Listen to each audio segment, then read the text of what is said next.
Hey everyone, my name is Tony Burke, and I would like to introduce you to Project Nerd, which is Network Engineer Resource for Development. So the reason I created this project is if you're a network person, a network operator, engineer, architect, etc., you're probably going to want to learn some network automation. But putting together some sort of home lab to learn network automation has not been very straightforward. And it's typically required skill sets that most network people don't have, like Linux and Python and Ansible and hypervisors. And honestly, I've got experience with all of those. I started out as a Unix admin and am a very experienced Linux admin, but it wasn't even easy for someone for me, like me, to do all this stuff, put all these pieces together. But I did piece them all together, and hence this project as the solution to this particular problem. So it's a simple set of instructions. Well, maybe not so simple, but what we're going to end up with is various different types of boxes. And the first box and there'll be more than one type of box. But the first box is the Nerd Automation box. It's a container lab-based virtual environment, so we have devices to automate. It contains an installation of Ansible and some starting playbooks and other things to get you started in playing with network automation. Future boxes will involve things like streaming telemetry, using like GNMI to stream telemetry information back to like a database, so we can make a Grafana a dashboard. Nornir, which is another automation platform, and Jinja, which is a templating system typically used with Python or Ansible in order to generate configurations from various templates. So if we're going to learn automation, we're going to need a couple of things. Now, the first thing, we're going to need a network in which to automate. Sometimes people will play with automation with one device, and that's fine, but it really would be nice to have like a set of leaves and spines. So that's what we have here. There's two different topologies that we can start out with that I recommend. One's a smaller one for smaller systems, and one's a little bit larger. So something that we can actually build and even run some traffic through. So because these virtual environments actually do data plane and control plane. Next, we need an automation framework. We're going to start with the most popular automation framework, at least the open source one, which is Ansible. So it works with multiple vendors on different types of equipment. There's collections of modules that work with any of the major vendors. And we're using the open source and free version. So you can actually pay, Ansible is owned by Red Hat now. You can actually pay Red Hat if you want for support, etc. But the version that we're going to use and install is going to be the free version, open source version. Next, we want some kind of IDE editor, something to edit the playbooks and stuff into. And there's actually something we can install on the Linux system itself to present a web version of VS Code, which is probably the most popular IDE in use today. And it'll make it a lot easier to run playbooks and commands, etc., all from one place. So you get a terminal window and an IDE and an editor and all that stuff in one place. Next, we want instructions to set step-by-step instructions to set all this up. Now, hopefully you've got some experience with logging into a Linux system, etc., but you wouldn't need that much in order to get everything started.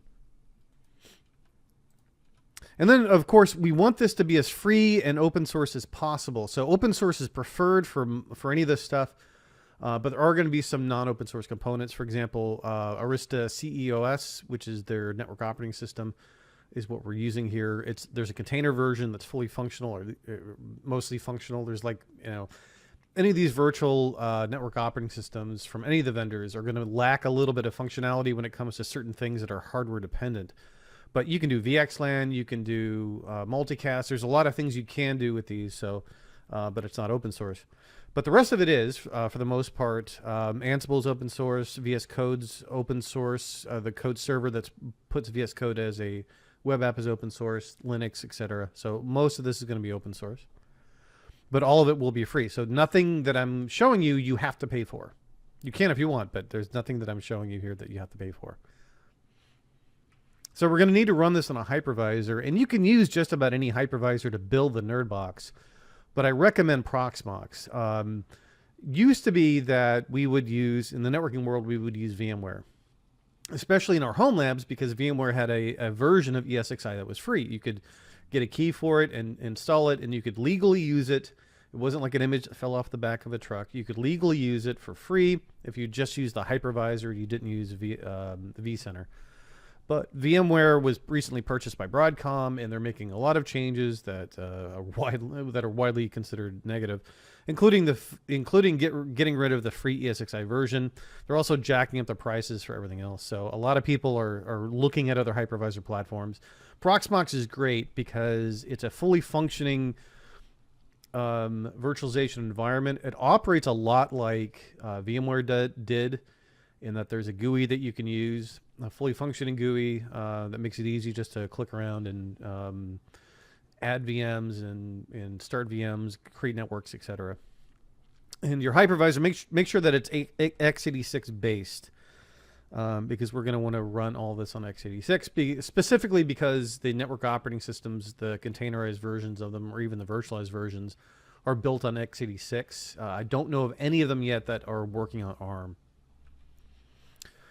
So when you're picking out your hypervisor hardware, some people do run them on their laptops, depending on how much RAM you have on your laptop. I would really run at least a 16 gig VM or at least a 12 gig VM.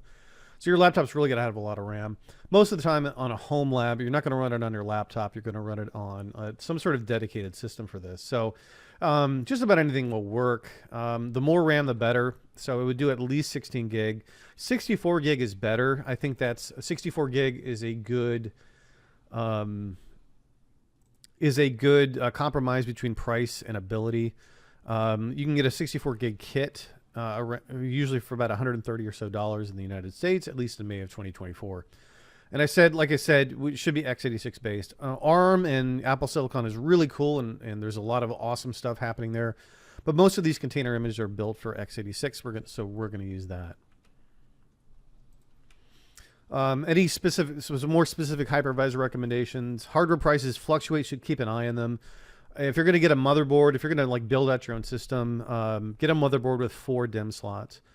The motherboards that are available in the PC world typically are either DDR4 or DDR5.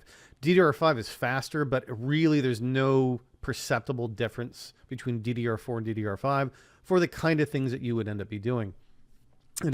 So we don't care about frame rates on playing Apex Legends or any video games like that. We just need the RAM to store these VMs and containers, etc. DDR5 tends to be more expensive, but it is coming down in price. But DDR4 will be cheaper. And like I said, I'm not going to kick DDR4 out of my server, but like a DDR4 motherboard out of my server. But there's no reason to get DDR4 over DDR5. So just go with whatever's cheaper, and it'll probably be DDR4. And in most cases, I would spend more money on RAM versus cores. I would say you probably need at least 6 cores. You can probably get away with 4. My home system actually has 16. But anywhere between 8 to 12 should be really good. You'll be really happy with.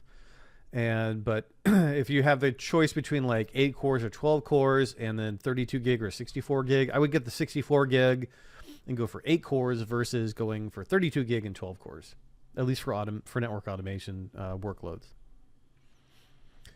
Just to give you an example of what my current hardware is, I've got a server that I'm using for this. It's actually a gaming system.